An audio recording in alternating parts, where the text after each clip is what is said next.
tu n'as pas encore écouté la première partie, je t'invite à le faire afin de mieux saisir le sens et la portée de ce message. Comme on l'a dit précédemment dans la partie 1, une mère capable n'ignore pas systématiquement les signaux. Elle cherche à comprendre. La protection ne repose pas uniquement sur l'amour.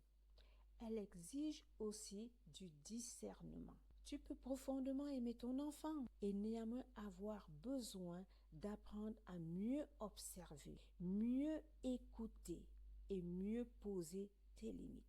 Alors, ne confie pas ton enfant à quelqu'un uniquement parce que cette personne est proche de toi, connue de la famille, appréciée ou considérée comme digne de confiance. La proximité n'est pas une garantie de sécurité. Apprends à connaître l'environnement dans lequel tu le laisses. Intéresse-toi aux adultes qui l'entourent. Crée avec lui une relation dans laquelle il sait qu'il peut te parler sans peur d'être puni, humilié ou immédiatement mis en doute. Et surtout, ne protège pas seulement tes filles, protège aussi tes garçons. Les garçons aussi ont besoin qu'on respecte leurs limites. Les garçons peuvent aussi sentir de la peur ou du malaise. Les garçons aussi ont besoin de savoir qu'ils peuvent parler.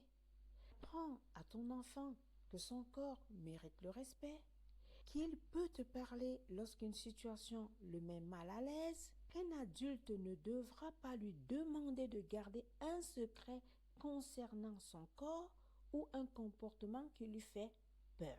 Et lorsqu'un changement inhabituel apparaît, ne banalise pas immédiatement ce que tu observes. Écoute, questionne avec calme, cherche à comprendre. Et lorsque la situation l'exige, agis.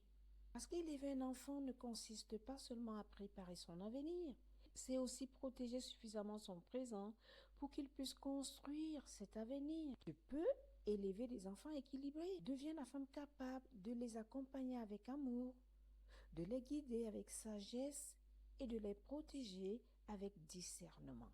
Car la maternité ne demande pas seulement une femme qui aime, elle demande une femme qui observe, qui écoute, qui discerne, qui pose des limites et qui sait agir lorsqu'il le faut.